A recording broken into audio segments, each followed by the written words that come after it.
Hey, what's up everyone? Welcome back to the channel. Now, we've all seen the movies, heard the stories, but some of these gangsters, they were the real deal.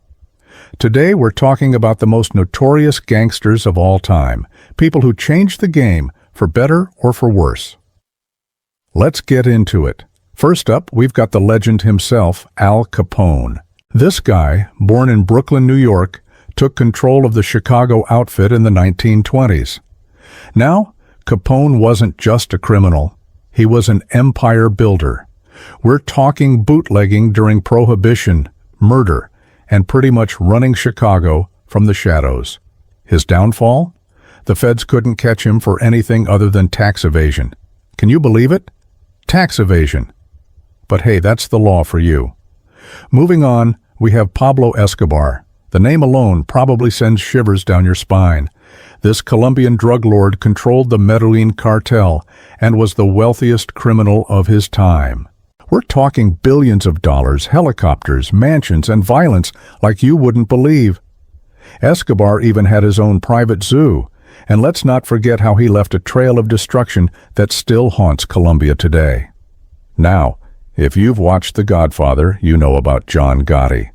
Known as the Dapper Don, this guy ran the Gambino crime family in New York City and was basically untouchable. He avoided conviction after conviction, making him one of the most famous mobsters of all time. But, spoiler alert, eventually his luck ran out. Frank Lucas was one of the most notorious drug lords in American history, particularly famous for his heroin trafficking empire in Harlem during the 1970s. What made Lucas so infamous was his method of operation. Rather than relying on middlemen like many drug dealers of the time, Lucas took a bold and direct approach to secure his heroin supply. He established a direct route from Southeast Asia, particularly from the Golden Triangle, one of the world's largest opium-producing areas. This strategy allowed him to cut out the usual intermediaries, giving him a much larger profit margin. He also controlled the entire distribution network in Harlem, ensuring that the heroin sold under his name was some of the purest and most potent on the streets. His empire grew rapidly, and he became one of the most powerful and feared figures in the American drug trade. Of course, we can't leave out El Chapo Guzman, the man who escaped prison not once, but twice. As the leader of the Sinaloa cartel, Guzman was responsible for flooding the U.S. with tons of cocaine and heroin. He may be behind bars now, but his legacy in the drug trade? Unmatched. And then there's Lucky Luciano, the guy who basically invented modern organized crime in America. He ran the mafia like a corporation, controlling everything from bootlegging to prostitution. His vision helped shape what we think of as the mob today.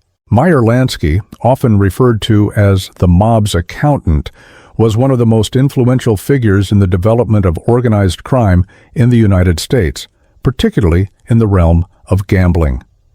Born in Eastern Europe, Lansky immigrated to the U.S. as a young child and quickly rose to prominence in the world of organized crime due to his sharp business mind and financial acumen. Lansky worked closely with other notorious mobsters such as Al Capone and Lucky Luciano, and played a crucial role in the expansion of the mob's operations, especially in the gambling industry. He was instrumental in setting up illegal gambling operations in cities like Havana, Cuba, and Las Vegas, where his control over the casinos became legendary.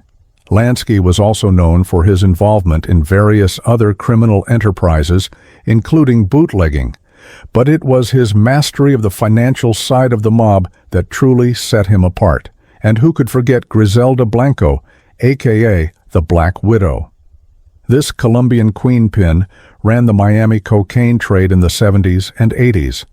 She was ruthless, no one was safe, and she didn't mind pulling the trigger if it meant expanding her empire. Her story is one for the history books, folks. Sammy the Bull, Gravano, USA. A notorious mobster and underboss of the Gambino crime family, Gravano is infamous for his involvement in over 19 murders. He later turned state's witness, helping to convict John Gotti and others.